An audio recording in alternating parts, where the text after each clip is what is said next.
सोचो दो लोग हैं, दोनों हर महीने 10,000 रुपये सेव करते हैं, वो भी 20 साल तक। पहला इंसान अपना पैसा सिर्फ सेविंग्स अकाउंट में रखता है, दूसरा इंसान अपना पैसा हर महीने 10,000 रुपये इन्वेस्ट करता है।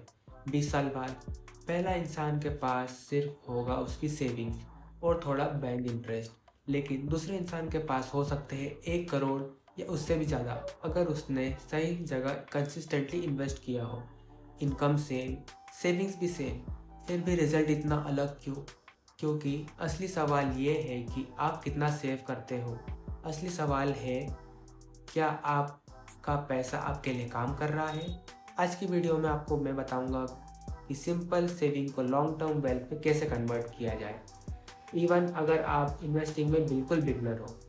हम सबको बचपन से सिखाया गया है पैसे बचाओ, लेकिन किसी ने ये नहीं बताया पैसे बढ़ाओ या पैसे क्यों बढ़ाओ। सेविंग ज़रूरी है, लेकिन सिर्फ सेविंग से वेल्थ क्रिएट नहीं होती। सेविंग आपके पैसों को प्रोटेक्ट करती है, इन्वेस्टिंग उस पैसे को ग्रो करती है। और अगर आपका पैसा बैंक में 3 से 4% कमा रहा है, जबकि इन्फ्लेशन 6% के आसपास है, तो टेक्निकली आप हर साल परचेसिंग पावर लूज कर रहे हो। फिर सेविंग्स क्यों काफ़ी नहीं है? आपने पैसों को एम्प्लॉय की तरह सोचो। आप अपने पैसों को एम्प्लॉय की तरह सोचोगे तो अगर वो सेविंग्स अकाउंट में पड़ा है तो वो बस रेस्ट कर रहा है, लेकिन जब आप इन्वेस्ट करते हो तो वही पैसा दिन रात आपके लिए काम करता है। मान लो आपके पास 5 लाख रुपए है, अगर वो बैंक में पड़े हैं तो उनकी ग्रोथ बहुत स्लो होगी, लेकिन अगर वही पैसा लॉन्ग टर्म में अच्छे इन्वेस्टमेंट में ग्रो करे तो डिफरेंस लाखों में नहीं करोड़ों तक पहुंच सकता है। यही इन्वेस्टिंग का असली पावर है। इन्वेस्ट करने से पहले ये काम ज़रूर करें। हर रुपया इन्वेस्ट मत करो। सबसे पहले स्ट्रॉन्ग फाइनेंशियल फाउंडेशन बनाओ। पहला स्टेप 3 से 6 महीने के एक्सपेंसेस जितना इमरजेंसी फंड बनाओ। दूसरा स्टेप क्रेडिट कार्ड या किसी भी हाई इंटरेस्ट लोन को जल्दी से ख़त्म करो। तीसरा स्टेप हेल्थ इंश्योरेंस, और अगर आपकी फैमिली आप पर डिपेंड करती है तो टर्म इंश्योरेंस ज़रूर लें। उसके बाद ही इन्वेस्टिंग शुरू करो। बिगिनर्स को कहाँ इन्वेस्ट करना चाहिए? अगर आप बिगनर हो तो स्टॉक मार्केट में रैंडम शेयर्स खरीदने की ज़रूरत नहीं। सिंपल से शुरू करो। पहला ऑप्शन इंडेक्स फंड, ये इंडिया की टॉप कंपनीज में इन्वेस्ट करते हैं और बिगनर्स के लिए काफ़ी अच्छा ऑप्शन होते हैं। दूसरा ऑप्शन SIP यानी सिस्टमेटिक इन्वेस्टमेंट प्लान। आप सिर्फ 500 रुपये या 1000 रुपये महीने से भी स्टार्ट कर सकते हो। मार्केट कब ऊपर जाएगा कब नीचे ये प्रेडिक्ट करना किसी के बस की बात नहीं है, इसलिए एक रूल याद रखो, मार्केट को टाइम करने से बेटर है मार्केट में ज़्यादा टाइम रहना। वेल्थ बनाने का secret is equal to compound. Compounding का मतलब बहुत सिंपल है।